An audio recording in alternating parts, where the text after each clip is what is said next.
Commencer et de faire un petit détour par l'intitulé qui a de quoi impressionner un peu la République et les identités régionales, faire vivre la culture et la langue bretonne. Donc moi, déjà, je dirais que je parlerai des langues de Bretagne, déjà. Je parlerai du breton et un tout petit peu, peut-être aussi, à certains moments, je dirais des informations plus précises concernant le gallo. Je pense que c'est important de le rappeler. Moi, j'insiste sur le fait, c'est Henri Méchoni qui dit ça, qu'il n'y a pas une langue qui est plus une langue qu'une autre. Toutes les langues, dès lors qu'elles existent et qu'elles sont parlées, elles assument à peu près toutes les mêmes fonctions. Parler, changer, aimer, créer, elles ont une fonction sociale, tout à exactement de la même façon, dans le même dimensionnement, mais après il y a simplement des différences, je dirais, qui vont tenir au contexte historique, politique, social, et aussi à la création qui est aussi dans ces langues. Donc je pense que c'est important de le rappeler. Après, au niveau de l'intitulé, il y a des petites choses qui rendent un peu nerveux, évidemment, parce que quand on parle des identités régionales, et donc des identités, ça fait partie de ces termes qui, aujourd'hui, rendent un petit peu nerveux tout intervenant, puisqu'on est vraiment dans une période où la notion d'identité, après un cheminement assez long, est en train d'être marquée de manière extrêmement exclusive et extrêmement inquiétante. Moi, j'insiste sur le fait, je suis prof de philo comme toi, Ismaël, que le terme d'identité, il a aussi une histoire philosophique, et que l'identité, normalement, c'est ce qui est permanent, et puis c'est ce qui me permet de me distinguer de l'autre, mais d'une certaine façon, il est immédiatement quelque chose d'ambigu, puisque l'identité, c'est quelque chose aussi qui est labile, qui évolue avec le temps, qui bouge. Et puis l'identité, c'est aussi moi qui l'a fait, mais c'est aussi les autres, et c'est le regard des autres qui la constitue. Donc tout ça, c'est des affaires où on ne peut pas opposer identité et altérité, identité et pluralité, et je pense que c'est important de se le redire, à un moment où on est plutôt à nouveau reparti dans des identités qui sont meurtrières. Alors pour faire un état des lieux rapide de la Bretagne, je ne sais pas si j'arriverai à donner toutes les informations que tu demandes, et puis y compris le comparatif au niveau national, j'avoue que je serais peut-être un petit peu court là-dessus. Donc tu as dit la situation de la langue bretonne, effectivement, elle a atteint la cote d'alerte, puisqu'on est passé en dessous de la barre des 200 000. Effectivement, la dernière enquête TMO a dit qu'on est à 190 000 à peu près locuteurs, et puis surtout, élément plus inquiétant, les 2 tiers des locuteurs ont plus de 60 ans. Donc là encore, et Paoli en parlera tout à l'heure, il développera sans doute plus l'aspect culture, et il dira sans doute qu'il ne faut pas que se focaliser sur la question de la langue, mais il est clair qu'aujourd'hui, l'essentiel de l'urgence se fait au niveau de la langue et se fait au niveau de la transmission. Et là, clairement, les conditions de la transmission familiale, la transmission dans l'environnement social ou socio-économique, elles ne sont pas réunies. Et le vecteur essentiel de la transmission, c'est devenu l'école. C'est comme ça. Alors, ça n'a pas été comme ça toujours. Ça crée aussi des conditions et des difficultés particulières, mais voilà où on en est. Alors, pour donner un peu un ordre d'idée de la situation de l'école, et moi je vais parler du service public d'éducation, puisque je représente la FSU Bretagne. Donc effectivement, on est une fédération donc, qui s'indique dans les fonctions publiques territoriales et les fonctions publiques d'État. Donc pour le service public d'éducation, le bilingue public, ça représente 6 000 élèves à peu près dans le premier degré, moins d'1 millier d'élèves. Donc là, on est sur le breton, moins d'1 millier d'élèves cumulés au niveau donc, des collèges et du lycée.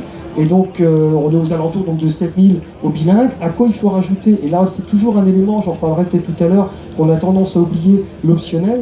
Donc, l'option breton, qui est importante, option qui est extrêmement en danger aujourd'hui du fait de la réforme du collège. Et ça, j'en redirai un mot. L'option gallo aussi. Donc là, on a à peu près 2800, 2900 élèves en optionnel. Donc, ce qui veut dire qu'en tout cumulé pour le service public, on est aux alentours de 10 000 élèves. Et je rappelle qu'au niveau de la Bretagne, enfin je rappelle ou je dis pour ceux qui ne savaient pas, la précédente convention qui avait été signée entre l'État et la région, donc qui a pris fin en 2015, cette convention avait donné comme objectif d'atteindre 20 000 jeunes formés aux langues de Bretagne, et c'était très ambigu, peut-être même 20 000 bilingues. On est extrêmement loin du compte, puisque aujourd'hui, même si le rectorat s'enorgueillit d'avoir franchi la barre des 20 000, c'est quand il compte tout, absolument tout. C'est-à-dire l'enseignement public, aussi le réseau d'Iwan et l'enseignement privé confessionnel. Là, on arrive en tout cumulé aux alentours de 21 000. Donc ça veut dire qu'on est très loin du compte qui avait été l'objectif fixé de la précédente convention, et on est reparti finalement pour le même objectif chiffré. Et ça indique déjà, c'est déjà un premier élément d'analyse, qu'on n'a pas été en capacité effectivement de faire avancer les choses. Donc la situation effectivement elle est extrêmement délicate en Bretagne.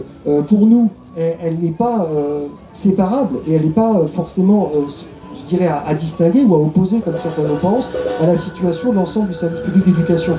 Très clairement, et ça va sans doute faire des éléments de débat ou de divergence. Nous, on siège au Conseil académique des langues régionales, on travaille régulièrement, plutôt en bonne intelligence, avec la vice-présidence de région en charge des langues régionales, on travaille avec l'Office public de la langue bretonne, mais très clairement pour nous, le combat pour le breton et le gallo dans le service public d'éducation, c'est le combat pour le service public d'éducation.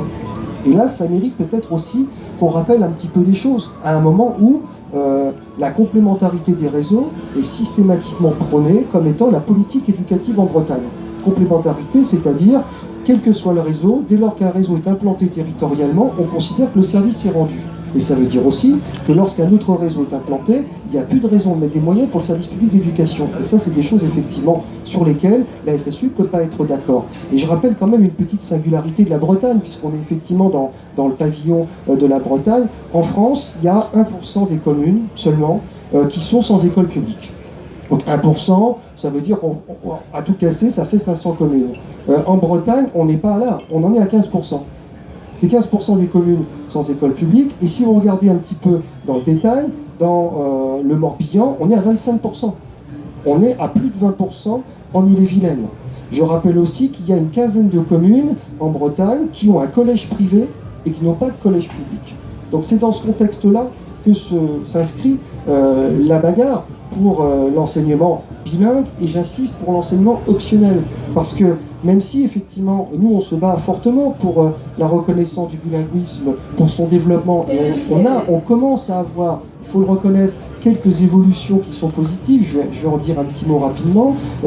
Par contre, on n'oublie pas que l'optionnel, c'est aussi une voie d'accès aux langues de Bretagne et une voie d'accès au breton, y compris à des jeunes qui ensuite vont se destiner à l'enseignement du breton. On a plein d'exemples de gens qui vont passer le CAPES bilingue, mais qui au départ ont découvert le breton via l'optionnel au collège ou via l'optionnel au lycée. Donc c'est des choses qui sont véritablement à dire, et il faut pas se tromper de combat. Alors, pour pas faire trop long sur quelques éléments de l'analyse de la situation, puis peut-être, si tu veux, dire aussi un petit mot sur la place et la manière dont la FSU aborde la question des langues régionales à l'intérieur de la fédération.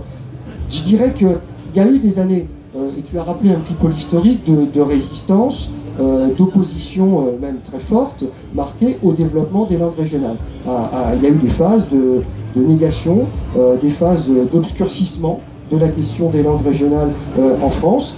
Je dirais quand même au passage, même si là il y a plein de choses à dire politiquement, j'ai entendu tout récemment un documentaire sur France Culture qui repassait des vieux entretiens d'Aimé Césaire dans les années 50. On sait le combat de Césaire pour la négritude, on sait comment Césaire s'est battu aussi pour que les Antilles, et spécialement la Martinique, n'oublient pas leur passé et leur lien avec l'Afrique, et ne soient pas justement un confetti blanc qui aurait complètement oublié ses attaches avec l'Afrique. Et en même temps, quand Césaire s'exprimait à l'époque sur le créole, ce qu'il dit est confondant. Il dit en gros, il n'y a pas à faire une poésie créole. Il n'y a pas de place pour une littérature créole. Le créole ne s'y prête pas. On est dans les années 50. Donc ça veut dire qu'il y a bien sûr eu, tu l'as rappelé, des combats politiques et qu'il y a eu des choix qui ont été faits, des orientations qui ont été faites dans la République, mais il y a en même temps une méconnaissance ou parfois une sorte de refus d'admettre les choses, y compris par ceux qui étaient peut-être le plus impliqués et le plus personnellement et singulièrement concernés, de reconnaître effectivement l'importance des langues régionales et des langues vivantes sur les territoires où nous sommes. Donc je tenais à le dire parce que voilà, il y a eu des résistances très fortes. Aujourd'hui, on est dans autre chose. C'est plus tant une volonté de résistance ou de s'opposer. Il n'y a plus une franche hostilité, mais il y a des freins multiples. Et un des freins, c'est évidemment la question des moyens. Le rectorat freine autant qu'il peut dès qu'on va lui poser la question des postes. Il y a une convention spécifique qui a été donc signée au mois de novembre 2015, si je ne me trompe pas. Le rectorat s'est battu pied à pied pour limiter toute possibilité de se donner un objectif chiffré en tant que poste au concours, notamment pour le premier degré. Parce que pour dire les choses très simplement, c'est le premier degré qui est l'élément entraîneur sur le développement du bilingue, pour une raison bien simple, c'est que la loi contraint effectivement à répondre à la demande parentale. Là où la demande parentale existe, là où des familles réclament un enseignement bilingue, normalement l'administration doit répondre. Alors elle répond qu'elle a des difficultés, machin, mais au bout d'un moment elle répond. Pour le collège et pour le lycée, c'est infiniment plus compliqué, puisque là, c'est le rectorat qui a la main, et non plus les directions départementales, et le rectorat, pour le coup, à l'échelon d'une académie ou d'une région, comme vous voulez, est quand même très centralisateur. Il a un schéma descendant. Il part de pôles, c'est-à-dire des grandes villes où sont implantés le lycée, et il décide ensuite qu'à partir d'un lycée, eh bien, il y a 2 collèges qui en amont devront l'alimenter, et qu'ensuite il peut y avoir en amont des collèges 2 écoles qui doivent alimenter chaque collège. C'est vraiment pas de chance, parce qu'une fois qu'on a déterminé les écoles qui doivent alimenter le collège, ça ne correspond pas nécessairement à la demande parentale là où elle s'exprime. Et c'est une histoire de fou.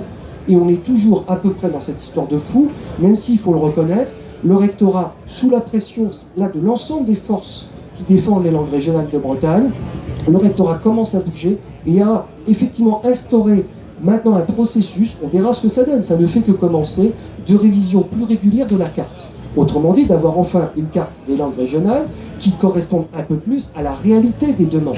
Puisque, je l'ai dit, pour nous, c'est essentiel que ça parte des écoles. Mais là encore, au niveau des écoles, le nerf de la guerre, c'est les postes. Tant qu'on recrute 10% ou 5% de postes au concours PE en bilingue, on ne peut pas répondre à la demande des familles. Donc là, il y a effectivement maintenant un objectif chiffré qui a été mis dans la Convention, c'est l'objectif de 15% immédiatement pour le concours donc 2016. On y est presque, on a doublé, je crois, le nombre de postes au concours PE spécial, on est passé de, je crois, 45 postes à de 25 postes à une cinquantaine, 49 ou 50 postes, je crois qu'il faut rajouter 2 postes à l'interne pour le concours PE public, et on a un objectif d'arriver à 20%. Donc ça fait partie, je dirais, des éléments d'espoir.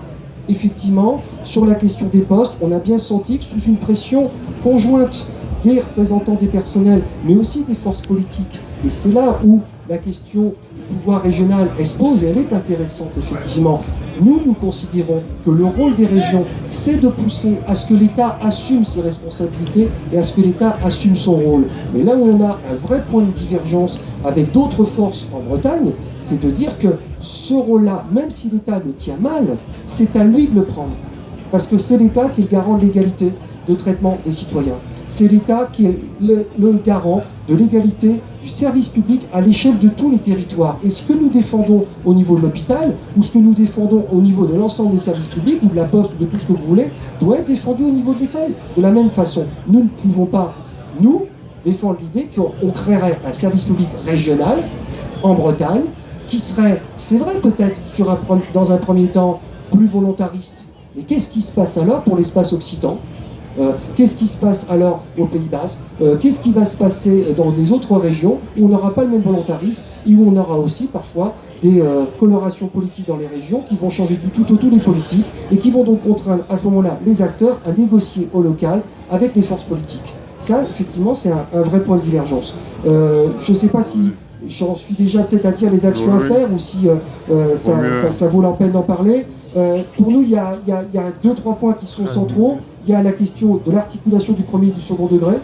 On aura peut-être l'occasion d'en reparler, mais le décrochage des enfants qui effectivement arrivent à trouver maintenant dans le réseau public, pour tout un tas de raisons, plus d'écoles qui peuvent leur permettre d'accéder à l'enseignement bilingue et qui, dès qu'on va arriver au niveau du collège, vont se retrouver devant des très grandes difficultés. Pour nous, c'est un enjeu majeur.